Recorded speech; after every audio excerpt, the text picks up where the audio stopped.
I would have made very different judgments than Donald Trump made that day. I'm running against him with a different vision of how I would lead this country. कि अगर हम US की बात करें तो president की race में American journalist भी और अमेरिका में जिसका ज्यादा चर्चा है वो है एक इंडियन ओरिजिन के जिनका नाम है विवेक रामास्वामी। ओवरऑल पॉलिटिक्स में इंडिया का जो क्लाउट है बहुत ज्यादा है।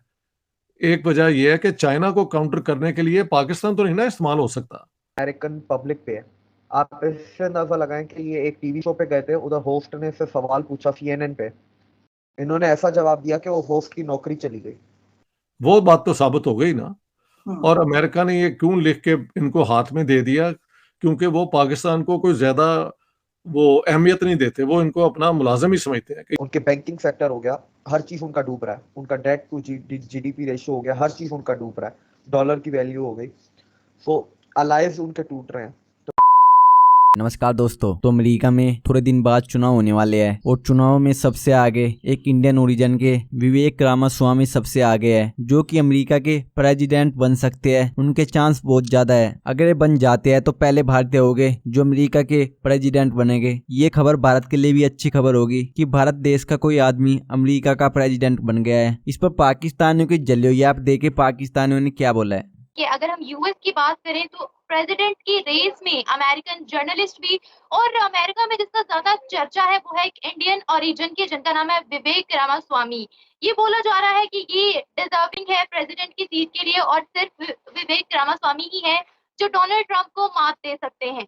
तो क्या बोलेंगे आप कि अगर हम बात करते हैं इंडियंस की तो ऑलरेडी दुनिया में 10 से ज्यादा ऐसे ममालिक है जिनके प्राइम मिनिस्टर और प्रेसिडेंट की बात की जाए तो वो इंडियंस हैं, इंडियन ओरिजिन से ताल्लुक रखते हैं। और अब हमें यूएस की प्रेसिडेंट सीट पर भी जो अमेरिका की जाने से ज्यादा आवाजें सुनने को मिल रही है वो यही मिल रही है कि इंडियन ओरिजिन का बंदा ही ज्यादा डिजर्विंग है। क्या कहते हैं आप? देखें कि वहां पर विवेक रामास्वामी का पहले बैकग्राउंड में बहुत ही ज्यादा यंग है, हाईली टैलेंटेड, हाईली सक्सेसफुल। 38 की एज है इनकी। सेकंड जनरेशन इंडियन अमेरिकन है, हार्वर्ड से। उसके बाद इन्होंने अपने काम वाम जॉब्स वगैरह की, फिर अपना बिजनेस भी शुरू किया, फिर बिजनेस को सेल आउट किया, फिर अपना दूसरा वेंचर शुरू किया। Currently his net around $638 million. तो इनकी अगर सीवी देखें, बैकग्राउंड देखें, तो that is more than impressive. मैंने इनके बहुत सारे इंटरव्यूज वगैरह भी देखे, हर चीज देखी है। The way he talks is के ही इज अ नेशनलिस्ट। इनकी जो बातें हैं नेशन फर्स्ट, जो पॉलिसी या जो सॉल्यूशंस ये बताते हैं उसके अंदर अमेरिका क्या भलाई कैसे होगी, अमेरिका नंबर 1 पे रिटेन कैसे रहेगा, वो सारी बातें हैं। तो दुनिया में आज पूरा पिछले 50-60 साल से यही चल रहा है, जो नेशनलिस्ट बातें करे उसे राइट विंग बोल दो, और जो नेशनलिस्ट बातें ना करे उसे लेफ्ट विंग बोल दो। तो ये पिछले 50 साल से दुनिया का एक ये अलग से फ्रॉड चल रहा है। बट अगर रिपब्लिकन की बात करें तो रिपब्लिकन में एक और है, निकी हेली, वो भी इंडियन ओरिजिन है। पर आफ्टर ट्रंप जो सेकंड वो सबसे ज्यादा किसी के चांसेस हैं तो वो विवेक रामास्वामी के हैं। ये बहुत ही स्ट्रॉन्ग कैंडिडेट हैं और इनका जो इम्प्रेशन है अमेरिकन पब्लिक पे है। आप इससे अंदाजा लगाएं कि ये एक टीवी शो पे गए थे, उधर होस्ट ने इससे सवाल पूछा सीएनएन पे, इन्होंने ऐसा जवाब दिया कि वो होस्ट की नौकरी चली गई। तो he is very very competent and he is very very talented. अगर ट्रंप को जेल नहीं होती तो ट्रंप ही जीतेगा। और ट्रंप का अभी अभी एक स्टेटमेंट आया है हमारी वीडियो कॉल से 1 घंटा पहले कि if I will fight into 20 elections there are 100% that I will win। और वो बात सही कह रहा है, क्योंकि अगर लास्ट इलेक्शन भी जो हुए हैं 50% अमेरिकन मानते हैं कि वो इलेक्शन रिग हुए थे, वो इलेक्शन साफ सुथरे नहीं हुए थे। 50% अमेरिकन ये मानते हैं। और अब तो जो जो बाइडेन ने अमेरिका की हालत की है, America is in very deep crisis. अगर आप अमेरिका को फॉलो करें तो आपको अंदाजा होगा कि अमेरिका की आज वो हालत है जो हम लोग सोच भी नहीं सकते थे। अमेरिका की सेविंग्स हो गई, उनकी स्टॉक मार्केट हो गई, उनकी मैन्युफैक्चरिंग, इंपोर्ट्स, उनके फॉरेन पॉलिसी हो गई, उनके बैंकिंग सेक्टर हो गया, हर चीज उनका डूब रहा है। उनका डेट टू जीडीपी रेशियो हो गया, हर चीज उनका डूब रहा है। डॉलर की वैल्यू हो गई, सो अलायंस उनके टूट रहे हैं। तो ये सबसे बड़ी बात है। उसके बाद उनके इंस्टीट्यूशंस भी अब वीक पड़ गए हैं, जिन इंस्टीट्यूशंस की मदद से अमेरिका पूरी दुनिया पे राज करता है या करता था। तो अगर ट्रम्प को जेल नहीं हुई तो ट्रम्प जीतेंगे, अगर ट्रम्प को जेल हो गई then there are very high chances for Vivek Ramaswamy. और फॉर एग्जाम्पल अगर ट्रम्प को जेल नहीं होती तो ट्रम्प जीतेंगे and Vivek Ramaswamy will get the podium position. Podium position America में दो होती हैं, या वाइस प्रेसिडेंट होते हैं या सेक्रेटरी स्टेट होते हैं, फॉरेन अफेयर्स के या डिफेंस के या ट्रेड कॉमर्स के, ये होते हैं। मतलब जो भी होगा पोडियम पोजीशन इनको मिलेगी इफ ट्रम्प फाइट्स, अगर ट्रम्प को जेल नहीं होती तो।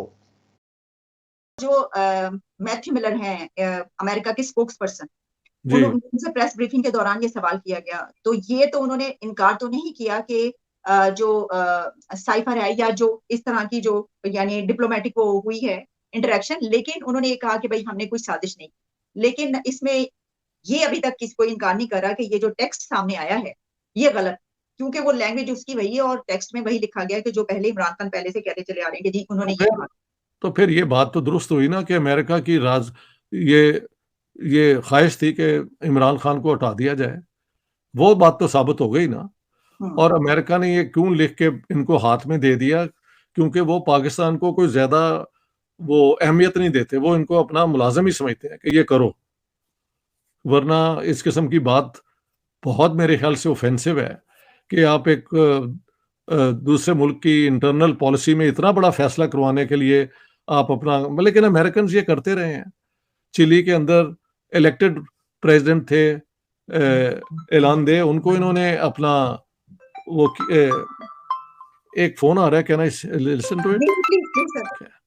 देखें, अब जहां तक ये है कि इमरान खान क्योंकि रशिया चले गए और ऑयल वहां से ले रहे थे, तो उनको रिमूव करना जो है वो अमेरिका ने अपनी एक राइट समझा कि वो एडवाइस करें पाकिस्तान को कि इनको नो कॉन्फिडेंस के जरिए से वहां से निकाल दें।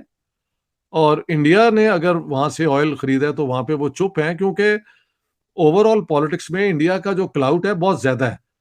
एक वजह यह है कि चाइना को काउंटर करने के लिए पाकिस्तान तो नहीं ना इस्तेमाल हो सकता, तो इंडिया को ही वो समझते हैं कि एक बहुत बड़ी इमर्जिंग पावर भी है, उसकी मार्केट बहुत बड़ी है, वहां पे बहुत अमेरिकन चीजें बिक सकेंगी। और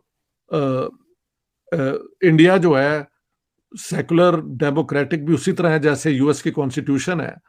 और इंडियन लीडरशिप के साथ अब रिपब्लिकन खासतौर पे बड़े क्लोज हैं। शायद जो बाइडेन भी, अब उनकी वो जो हेली है वो हाफ इंडियन है। तो इंडिया का एक वहां पे और किस्म का मुकाम है अमेरिकन पॉलिसी के अंदर।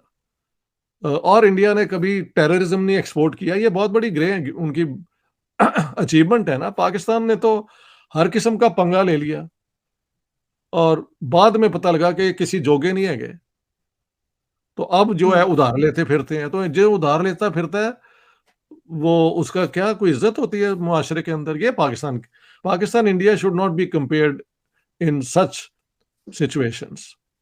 ठीक, तो बल्कि डॉक्टर साहब ये क्योंकि रशिया की, पाकिस्तान की और अमेरिका की बात हो रही है, तो एक और आपको खबर इसी केस से रिलेटेड है, समझ सकते हैं, बता दें। आपने कहा कोई कंपैरिजन नहीं है, आपने वजूहत भी बताई। इसमें हुआ ये है